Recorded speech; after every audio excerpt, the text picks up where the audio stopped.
Welcome to State Board Resource Center, your online channel for passing your licensing exam. As I say all the time, cosmetology, barber, aesthetics, or nail technology. We have everything you need in a book that looks like this for passing any of those 4 tests in both English and Spanish.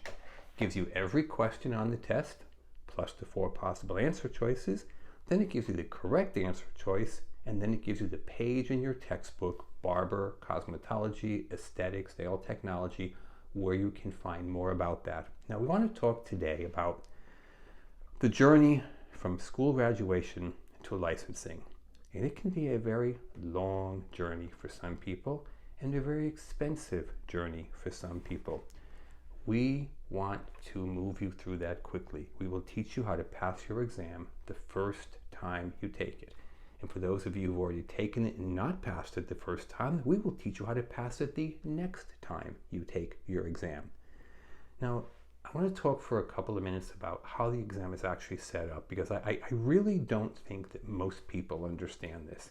And I say this based upon the hundreds of phone calls we receive every month telling us they didn't understand any of this. And I think that, I don't know, I don't want to blame the teachers. Maybe they don't understand it either. Maybe they just want to convey the information. I don't know, but I'm going to try to convey it today.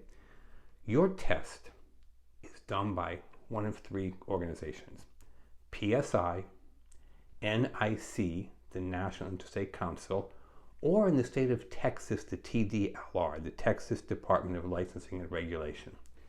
PSI, NIC, or TDLR. Texas is the only state in the country that actually creates its own exam. Every other state, Puerto Rico, Guam, the Virgin Islands, uses a test from NIC or PSI. And according to NIC and PSI, the average pass rate for cosmetology students is 50%. Looked another way, that means if 10 students take their test, 5 pass, 5 fail. According to the same companies, PSI and NIC, the pass rate for barbers is 35%. That means if 10 barbers take the test, 3 pass, 7 fail. Those are not good odds. You spent months of your life and many thousands of dollars. We will teach you how to pass the test. Now, each of those 3 testing organizations use a little bit different formula, okay? Each state has a little bit different adjustment, but at the end of the day, keep in mind, your state is not writing their test questions.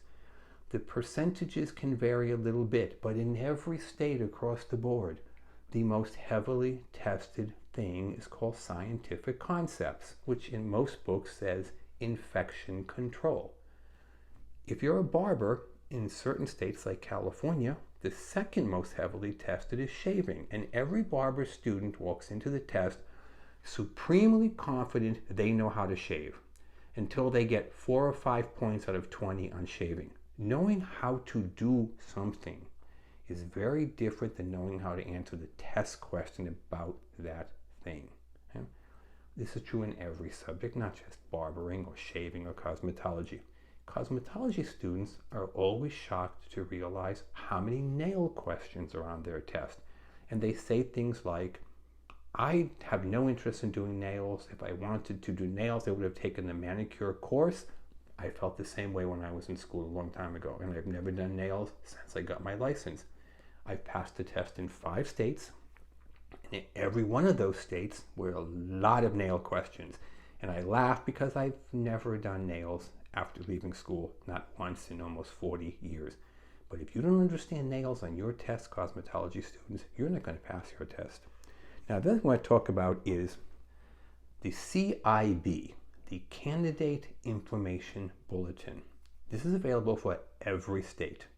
Students talk to us every day, they've never even heard of it. You Google your state. As an example, let's say Cosmetology, California. Candidate Information Bulletin. Barber, Texas, Candidate Information Bulletin. Whatever your subject is, whatever your state is, Candidate Information Bulletin. And sometimes you can just put CIB, Candidate Information Bulletin. This is essentially the blueprint of your test. It doesn't give you the specific questions, but it gives you the outline of your test. It tells you in your state how many questions you will have on your test. Let's take an easy number, 100. It tells you what percentage of those will be infection control, 35. It tells you what percentage will be chemical services. It's 15 to 20 in every state. Chemical services means hair color, bleach, which is a state called lightener or decolorizer. They hate the word bleach. So hair color, lightener or decolorizer, permanent waving, chemical relaxing, and soft curl perms. Now, just like cosmetology students always say, I'm not going to do nails, barber students almost always say, I'm not going to do any of those services. And that's fine once you have your license in your hand. But on your test, there will be 15 or 20 questions on those things, chemical, texture, services. And the CIB tells you this. It's not just me saying this, okay? Do yourself a big favor. Type in your subject area, your state, CIB, and you will see exactly what I'm telling you. Push the print button and print it out and learn it. It breaks the test down for you. Not the specific questions, but the test areas.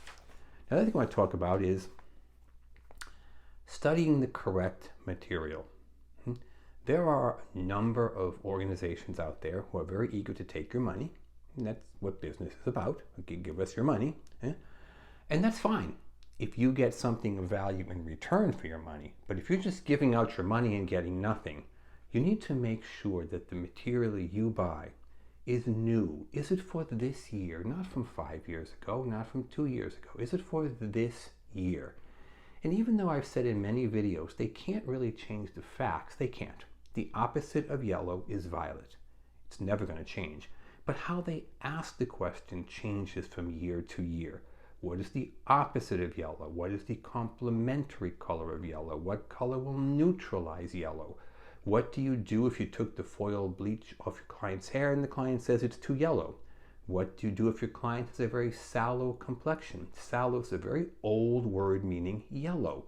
Most people, including myself when I took the test, never heard of the word before. I heard of it on test day. I never forgot it to this day. Sallow. What color foundation will fix a sallow complexion? What is the opposite of yellow? Violet. This is what you need to understand. Why you need to get current material for your state. So when you order a material, make sure it is for your state, not for somebody else's state, and not for your state from 10 years ago. Now, I'm going to close this by saying, if you have any questions in either English or Spanish, give us a call, 760-534-4434. We're here 7 days a week from 9 until 9 Pacific time, noon until midnight East Coast time.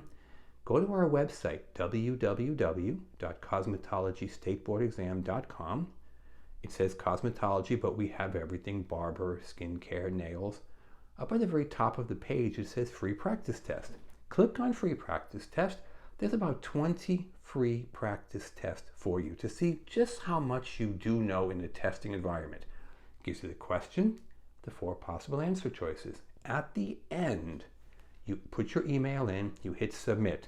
Your score will pop up on the screen instantly, whatever your score is, 25, 95. But if you go to your email, you'll see an actual printout of all the questions and the answers, so you'll know which ones you got right and which ones you got wrong. Go back and take the test. There's maybe, like I said, probably 20 of them on there. Take them over and over. They're free, and you can't get any cheaper than free. Okay? Free 95 is the best price there is. Free. If you have any questions, give us a call, 760-534-4434.